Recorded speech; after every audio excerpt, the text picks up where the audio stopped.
अपने नेताओं को आप समझा नहीं पा रहे हैं तो आगे जनता को कैसे समझाएंगे? बिहार चुनाव सर पे है, लेकिन यहां पर फिर सवाल उत्पल जी ये भी खड़ा हो रहा है कि एक तरफ लालू नहीं तो लालू प्रसाद यादव को बयान आज भी लगातार बीजेपी उस बयान को सामने लेकर आ रही है कि भाई आप कानून तो बना रहे हैं लेकिन सख्त बनाइए उस कानून को।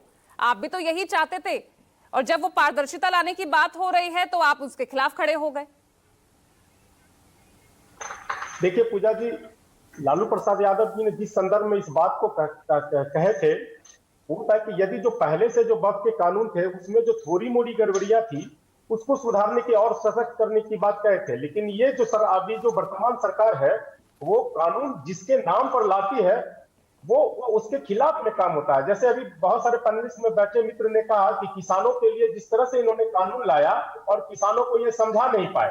अब कैसा कानून है जो देश भर के कोई किसान इनके नहीं समझ पाए? इसका मतलब है कि या तो देश भर के सारे किसान नासमझ है या हो सकता है सबसे समझदार ये भाजपा के लोग हैं। उसी तरह से ये जो मामला लाए अभी जातीय जनगणना पे भी यू टर्न लिया। हम लोग कहते रहे कि उस समय कहते थे कि ये जातियों के बीच मतभेद फैलाने का मामला है और ये तो देखिए कि यू टर्न लिए।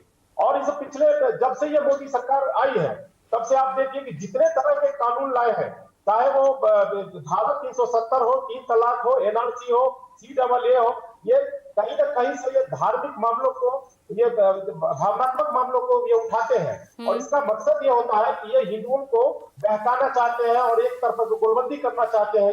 ये इस तरह का मामला है। अब देखिए जिस तरह का इन्होंने तर्क दिया था, नोटबंदी से ये आतंकवाद बंद कर रहे थे, क्या हुआ पुलवामा, उसके बाद देखिए ये क्या हो रहा है। अब उसके बाद धारा 370 से भी ये कह रहे थे कि आतंकवाद हम लोग वहां पे नियंत्रित कर लेंगे। एनआरसी पे इन्होंने यू टर्न लिया और CAA पे भी यू टर्न लिया, अभी जातीय जनगणना पे इन्होंने यू टर्न लिया। इनको बफ कानून पे भी यू टर्न लेना पड़ेगा, इनको वापस लेना पड़ेगा, इनको वापस लेना पड़ेगा।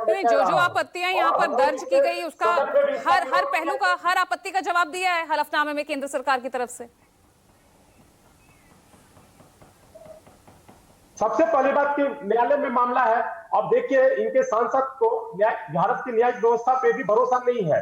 ये सांसद न्यायालय पे भी दबाव बनाना तो चाहते सख्त हैं। कानून की मांग तो आप भी कर रहे थे ना। पटना में ही वक्फ प्रॉपर्टीज का जिक्र आपने किया था ना, किस तरह से वहां पर भूमाफिया रेजिडेंशियल प्रॉपर्टीज बना रहा था, वही जिक्र कर रहे थे ना लालू प्रसाद यादव। सख्ती लाई जा रही है तो आपको दिक्कत है?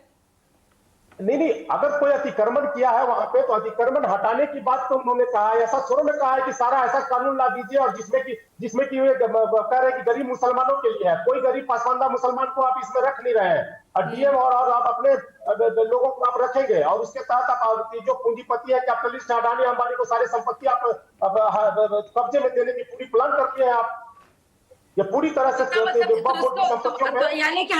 यानी क्या फर्क देंगे? नहीं, तो आप क्या कहना चाह रहे हैं? सरकार ये नीति लाना चाह रही है। ठीक है।